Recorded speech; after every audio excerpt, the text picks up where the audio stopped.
Dobrý deň, vítajte v Prahe, v hlavnom meste Českej republiky. Sme v spoločnosti Oki a údajne majú najnovšie tlačiarne. A ešte voľačo vám poviem. Sme síce v hlavnom meste Českej republiky, ale technický riaditeľ je Slovák.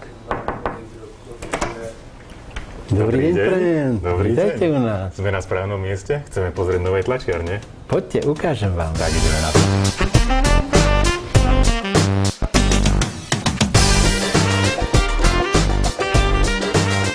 Dobrý deň, je koniec roka 2010, začiatok nového roka a spoločnosť Oki prichádza práve v tomto čase s novými modelmi jednak tlačiarní a jednak multifunkcií. Máme za sebou špecialistu, pána Jana Vtáčnika, ktorý nám predstaví detaily o tejto tlačiarni. Dobrý deň. Dobrý deň, prajem. Dobrý deň, takže pán Vtáčnik, vidíme tu podľa môjho názoru relatívne veľmi kompaktné zariadenia. Ja by som to možno typoval pred pár rokmi na atramentovú tlačiareň, nie na laserovú. Je to veľmi významná inovácia našej produktovej rady. My sme v podstate znovu navrhli tlačiareň, takú stolnú, typickú kancelárskú farebnú tlačiareň s zachovaním tých výhod, ktoré máme. To znamená plochý dizajn.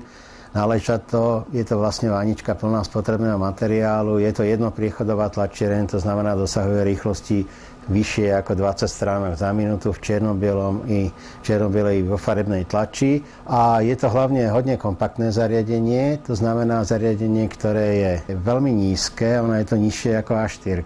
Fyzické rozmery má tak malé, ako sa to dalo spraviť, aby cez to prechádzala A4 štandardným spôsobom a významný aspekt tejto tlačiarne je, že má automatický duplex zabudovaný. Dá sa povedať, že nevidno žiadne nejaké zariadenie, ktoré by z toho, ako by som povedal, trčalo von, áno. Áno, ešte, ak tak poviem, tak je to ten profil výškový. Áno, ten profil je skutočne o dosť nižší ako A4.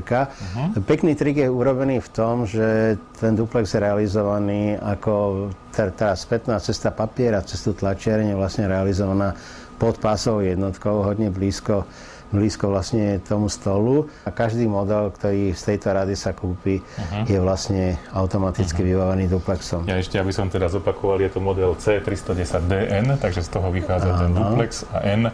A N je sieťová tlačiareň. My máme celú takú radu, ako je to C310, C330 a potom máme ešte C510, 530 s rovnakým fyzickým rozmerom. Vždy sa to líši trošku výbavou alebo rýchlosťou alebo veľkosťou tonerov. Keby som teda pozrel dovnútra tej tlačiarne, takže určite uvidíme to, čo je charakteristické pre jednopriechodovú tlačiareň, to znamená, máme 4 sady jednak náplní, čo je samozrejme jednak aj tlačových hlav. Áno, je tam ešte nejaká odpadná nádobka, ale hlavne vidíme tlačové hlavy, ktoré vlastne sú dôkazom toho, že to je jednopriechodová tlačiareň, na jeden priechod papiera sa realizuje všetky farby.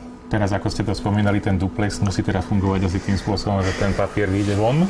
Papier vyjde von, vráti sa naspäť a vráti sa vlastne pod touto celou štruktúrou ešte nižšie, tam, kde nevidíme, ako som spomínal, veľmi blízko úrovni toho stola a potom zase vlastne vojde do tej cesty, ako vojde zase na tú pásovú jednotku a na druhej strane sa potlačí. Tuto z týchto hlav je dosť pochopiteľné, že to nie je typická laserová tlačiareň, ale používa tú špeciálnu technológiu svietivých diód, čiže tzv. LED tlačiareň, kde osvito obrazového valca sa deje pomocou tisíce malých svetielok, ktoré sú umiestnené v týchto kovových lištách, ktoré reprezentujú tlačové hlavy.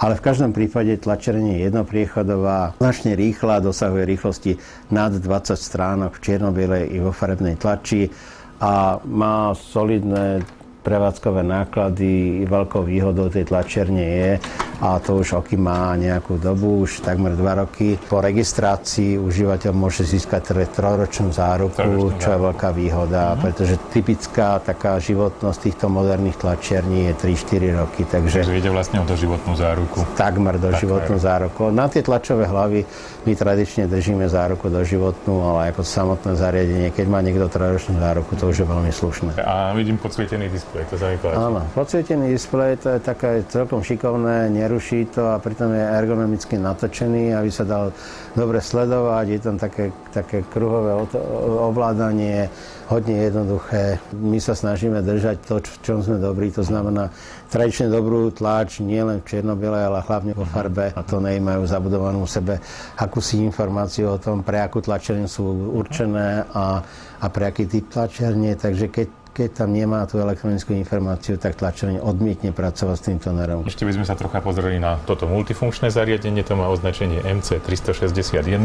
To je vlastne ešte o hodne flexibilnejšie, pretože získavame výhodu možnosti kopírovania, možnosti skenovania, v niektorých modeloch možnosti faxovania. Takže všetko, čo si tak bežný kancelársky užívateľ môže predstaviť a vyžadovať do daného zariadenia. Áno.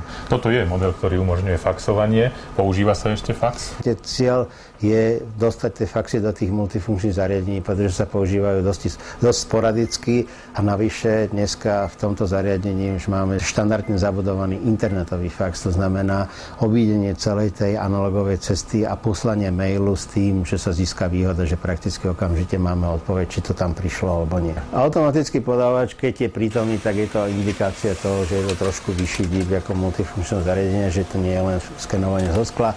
Navyše tento je výhodný v tom, že dokáže automaticky obrátiť neviazaný list papiera. To znamená, pretože máme duplexnú tlačiareň, automaticky môžeme vykonávať kópie obojstranných predlôh. Tá duplexná jednotka je znova umiestnená v tej spodnej časti, ako to bolo v prípade modelu C310. To je zopakované úplne presne. Celý dizajn je taký hodne kompaktný, veľmi príjemný, pretože sa s tým dá veľmi dobre pracovať, i keď je to umiestnené na typickom pracovnom stole. Vidím tu ešte pekný USB port. Ako sa využíva v tomto USB prípade? port tradične je využívaný na skenovanie na USB kľúčik, to znamená odnesiem si to, čo som si naskenoval a dokonca v modernej verzii teraz v týchto zariadeniach sa z neho dá priamo aj dajú tlačiť niektoré typy súborov, ako sú textové súbory, obrázky alebo PDF-ka.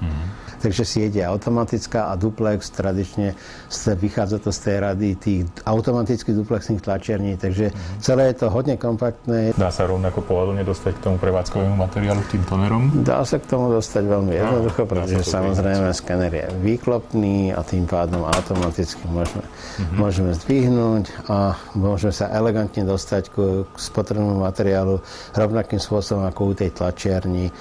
Tá rýchlosť je rovnaká medzi tými? Rýchlosť je úplne rovnaká, tá tlačenie je prakticky identická a skener je samozrejme navrhnutý tak, aby bol vyvážený, akože aby skenoval tak rýchlo, ako tlačený tlač.